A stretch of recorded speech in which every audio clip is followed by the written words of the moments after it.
Good evening, I'm Dennis Ward. Welcome to APTN National News.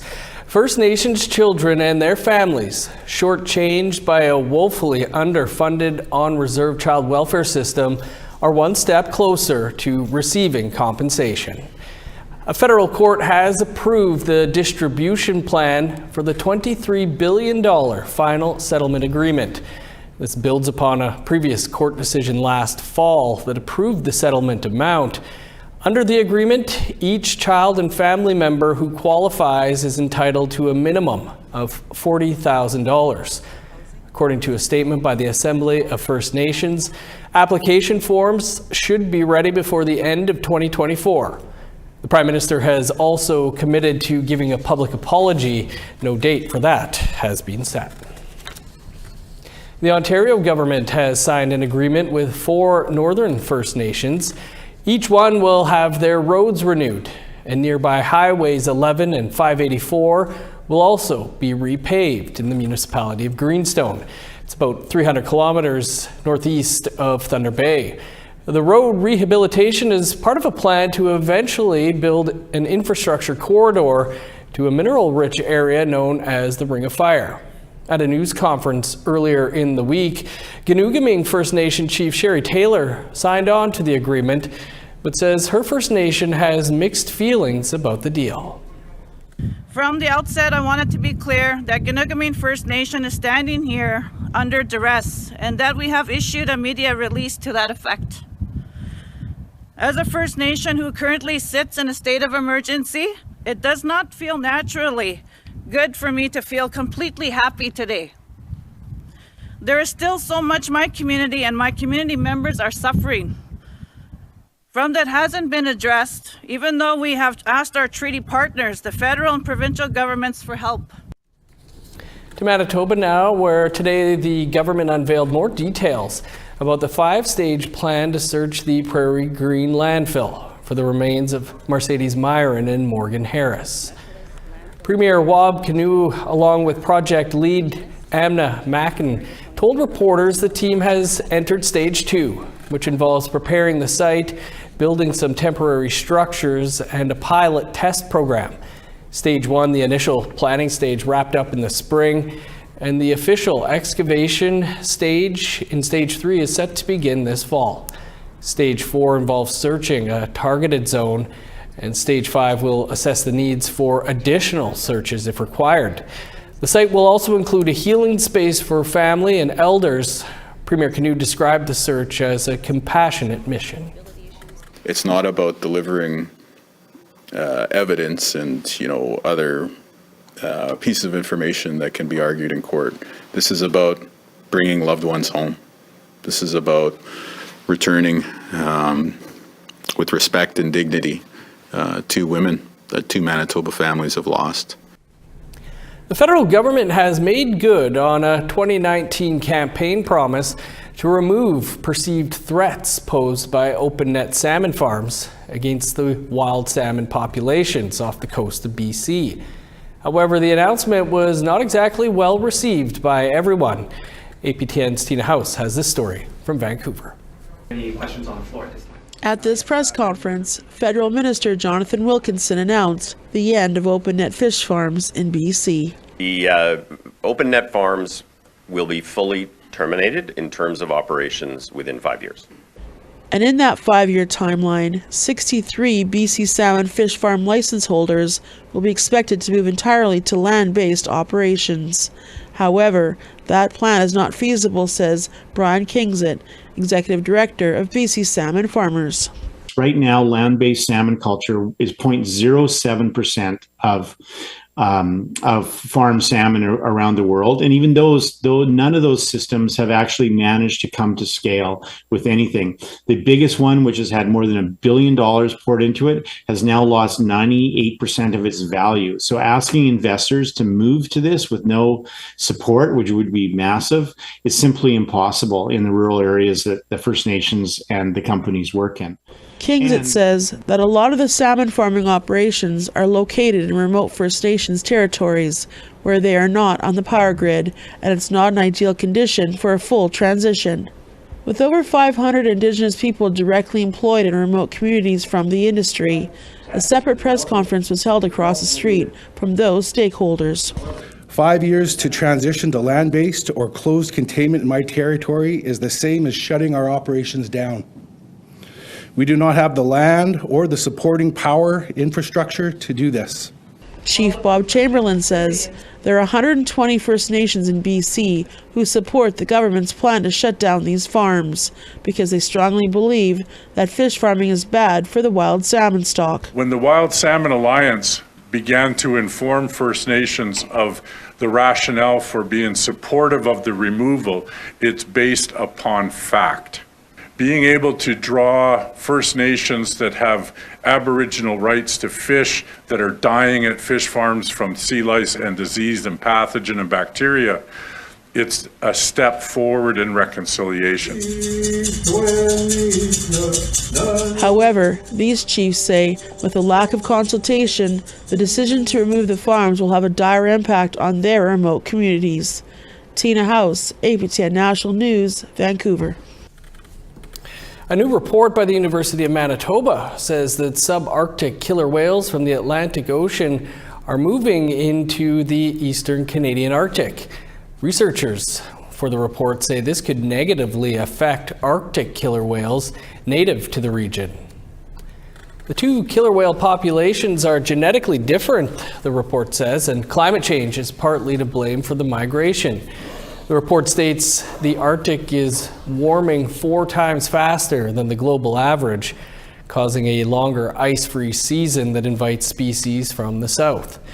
It warns the migrating killer whales, which are at the top of the food chain, can cause significant effects to the surrounding ecosystem by consuming the already limited food supply of other Arctic marine mammals. The findings will help prioritize conservation and management efforts for the killer whale populations, as well as other marine mammals important to the area's Indigenous communities. Almost 850,000 hectares of Yukon's northeast coast is now protected thanks to a new conservation agreement. A handful of unveiled organizations signed the agreement with the federal and Yukon governments in Aklavik Wednesday. 1.8% of the Yukon's landmass is covered by the agreement. The porcupine, caribou herd, polar bears, and migratory birds in the Ulavit, Angu, Niakavuk conservation area will be protected. The Nunavut in the Northwest Territories have ancestral ties to the area and have depended on it for thousands of years. The agreement will help preserve their right to use the land. And we're proud today to be able to be here and to sign and assure that this area remains pristine and for the use of our community. Time for a quick break. Still to come, our Truth in Politics panel will be here to discuss the lawsuit filed against the AFN by ousted former National Chief Roseanne Archibald. Stick around.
Welcome back.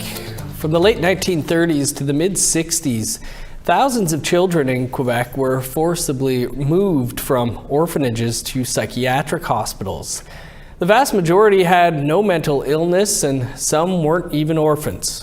Tomorrow night on the season finale of APTN Investigates, video journalist Tom Fenario looks into Quebec's great darkness and meets with Indigenous orphans still seeking justice today.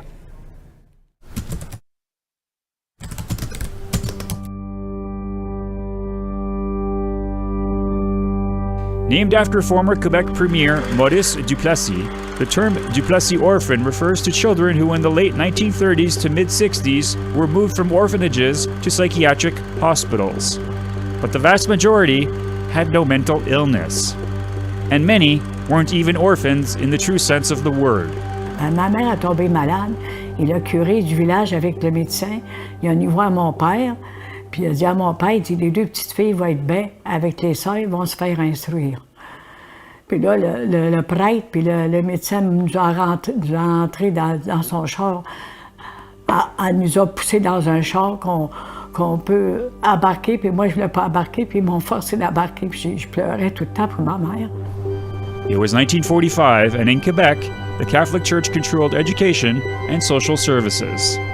Their power in the province at the time is hard to overstate. In the early 1950s, Duplessis realized that federal subsidies paid $2.25 a day for mental patients versus 70 cents a day for orphans. He shortly thereafter collaborated with the church to wrongly classify thousands of orphans, in the terms of the day, as mentally retarded. This decades-long collusion between church and state in Quebec is known as La Grande Noirceur, the Great Darkness. Quebec will have to reckon with the way that their dead are being treated here. Certainly in our communities we have missing children. We've known about that because our parents, grandparents, and great-grandparents told these stories to us. There's a great concern and worry that human remains will be desecrated and potentially destroyed. Important story there from Tom. You can catch the season finale of APTN Investigates Orphans of Church and State tomorrow night, immediately following the APTN National News. The first woman to hold the role of National Chief of the Assembly of First Nations is suing the organization. As we reported earlier this week, ousted National Chief Roseanne Archibald alleges damages for defamation of character, breach of trust, breach of fiduciary duty, and negligence. None of those have been proven in court or tested. Archibald is seeking $5 million in damages. For more on this, our Truth in Politics panel is here. Jennifer Leywitz is a policy analyst, and Negon Sinclair is a columnist with the Winnipeg Free Press. Jennifer, Negon, great to have you with us. Jennifer, we'll start with you and your thoughts on this lawsuit being filed by former National Chief Roseanne Archibald. Well, I had a chance to read the article on APTN, and it sounds like there's a number of issues that she's looking into, one of them being defamation. And, you know, being ousted after trying to fulfill her mandate. You know, she did run on the concept of trying to bring a financial audit to the AFN. So I'll be interested to see where this heads. Obviously, there's going to be a lot of questions surrounding why she was ousted and what the current status of that audit is. Because, you know, just because she's gone, does that mean that the AFN isn't still going to look into the financial transparency that so many grassroots First Nations people were asking for? Right. Negon, you tweeted out that this lawsuit was predictable but avoidable. Want to elaborate on that? The fact is that you easily could have let her finish her run as national chief. You either believe in democracy or you don't. And the fact is that this has shown not just that the AFN isn't really interested in democracy and the fact that the chiefs chose Roseanne Archibald, like her, hate her, just agree with her or not, she should run out her run. She should finish her term as national chief. They can say things like workplace harassment. They can say things like that she wasn't acting appropriately. I mean, the fact is that if the United States can survive Donald Trump, the AFN could survive who's ever in charge. But the fact is, I don't think that was the issue. The issue was consistently and continually the fact that she was asking for financial transparency. And yes, maybe at times she was rough around the edges in asking for that and calling for that. It shows evidence that there's a toxicity within the staff. There's also a real toxicity within the relationship between the regional chiefs and the national chief. And that's precisely what led this to what was a predictable outcome, which will be this will be in the courts. It will likely be an out-of-court settlement, because the fact is the AFN isn't transparent, doesn't respond to media requests, and then even the national chief now won't talk about, or any of the other regional chiefs, because they won't even make at this point a statement of defense, because this is something that will be played out in the public, and the AFN doesn't have to report publicly because they're not a government, they're a lobby group. You both touched on this, Jennifer. Do you think, though, that the forensic audit is still needed or will ever happen? I definitely think it's still needed. I think especially, when it comes to any type of funding that is flowing through any of these bodies, especially as Nigon had said, it's a lobby group. Where is the money going? And if there's nothing to hide, well then what's the problem? I think by trying to double down and do everything within your legal powers to hide it is a problem. But not even legal powers, because they're not the ones that launched the lawsuit. But when you have a national chief that is running on financial transparency and bringing an audit to this national group, and then quickly she's ousted before her term is even up, that raises a lot of questions for First Nations members across the country on whether or not, number one, the AFN is effective, and number two, why are they trying so hard to get away from an audit? The court proceedings here could bring out some interesting things, but like you say, Nigon, you think this will probably take place outside of the courts and settle. Do you think, though, that this is going to continue to haunt the AFN? It's impossible for the AFN to continue to do its work, and impossible for now National Chief Cindy Woodhouse, who's been implicated in the lawsuit, to have any legitimacy with any supporters or those who are a very significant contingent of the AFN, who were maybe not always agreeing with Roseanne Archibald, but certainly calling for a lot more transparency in the organization. Even since the beginning of Cindy Woodhouse's time as National Chief, this has just been a specter that continually is in the background. And if anything, this was a predictable outcome to have a lawsuit, but hopefully will bring some kind of closure to that issue. I think all of us who are invested as First Nations people want to see the AFN do its work, do its advocacy, not represent us, but to stand beside our First Nations and be able to get some of the really crucial issues done, whether it be lobster fishing rights in the East Coast, whether it be negotiation of treaties, or this tremendous issue involving climate change that our First Nations are dealing with, and the fact that there's a continual movement to open pipelines and to open resource development on First Nations territories. And if there is a change in federal government, I can promise you that this federal government, while friendly to Indigenous rights, the next federal government, if it is a conservative government, might have a very different tone, and we will need a strong advocacy body. So the AFN needs to get its ducks in a row now. Well, we'll see the AFN gathers again in just a few weeks. Nigon and Jennifer, appreciate you taking your time. Thank you. Graduation season is in full swing. After the break, we'll bring you to a special ceremony held in Winnipeg. Stick around.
Welcome back. Time now for our photo of the day. And it was a night to remember for our former host, Melissa Ridgen. Family and friends gathered at the Assiniboine Downs in Winnipeg for Melissa's birthday. One of the horse races was dedicated in her name, the Melissa Beth First Half Century Celebration. I may have won a couple of dollars on that race. It was a fun night. Ridgie's Big 5-0 is on Saturday. Happy birthday, Melissa. Let's take a look now at tomorrow's weather forecast. Starting on the East Coast, 27 for Halifax and Fredericton. 10 with showers in Kuujjuaq, 12 in Nain. 27 in Montreal and Val-d'Or. 23 with showers in Sault Ste. Marie, rain, and 26 in North Bay. Showers and 22 in Thunder Bay, 25 with rain for Sioux Lookout. 17 and showers in Churchill, sun's out, and 24 in God's Lake. 26 in Winnipeg, 25 in Dauphin. 23 with rain in Regina, 20 and showers in Saskatoon. 22 and rain in Meadow Lake, showers and 23 for La Ronge. In northern Alberta, 26 with the sun out in Fort McMurray, 29 in High Level. Showers and 24 for Edmonton, 22 with rain for Lethbridge. 23 in Vancouver, a sunny 29 for Kamloops. 27 in Fort Nelson, sun's out, and 26 in Prince George. 17 and sunny for Old Crow, showers and 20 in Whitehorse. 21 in Yellowknife, showers and 20 in Norman Wells. +1 with snow in Sax Harbor, a cloudy 5 above for Paulatuck. 13 in Chesterfield, a sunny high of 12 in Whale Cove. +2 with snow in Resolute, 4 in Arctic Bay.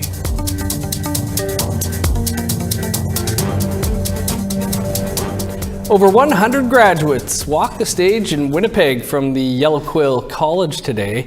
Yellow Quill is governed by 6 First Nations and is also celebrating its 40th anniversary this year. And as TR Wheatley shows us now, this graduation hits different because they're seeing a rise in student enrollment thanks to some recent good news. Vera Lal. This class is made up of 117 graduates ranging from mature high school students to college diploma earners in business, finance management, addiction treatment, mental health, and child and family services. It wasn't always easy to say what I felt. Mature high school student Micah Cordell was chosen by his peers to be this year's valedictorian. He also scooped up the most awards for finishing up with a 99% average. He shared his life story, including why he quit school more than 16 years ago. It was decided when I got there that I wouldn't accomplish anything. I would never end up anywhere. So I left school and I became tied up in gangs and selling drugs. It was a lot of healing. I struggled with depression and addictions for many years before finally coming to Sundance. It's stories like this why Yellow Quill was created back in 1984 by 6 First Nations, says its director Doreen Beaucamp. At that time, the Tribal Council didn't see a lot of progress of their students in mainstream schools. While administrators are happy to see the high number of grads this year, they've been heavily preparing for the next school year. Earlier this week, the province wrote them a letter. Approved to grant degrees. Under Manitoba's university degree legislation, Yellow Quill is qualified to grant Bachelor of Arts degrees. The first 2 being delivered this fall are for teachers and social workers. Yellow Quill has accreditation with the World Indigenous Nations Higher Education Consortium. However, this added step will put the upcoming grads at par with the other 4 provincially run universities. I think people will be more accepting of the college in terms of legalities and can we get grant degrees or not, and yes, we can now. Excellence, Caitlin Schwan.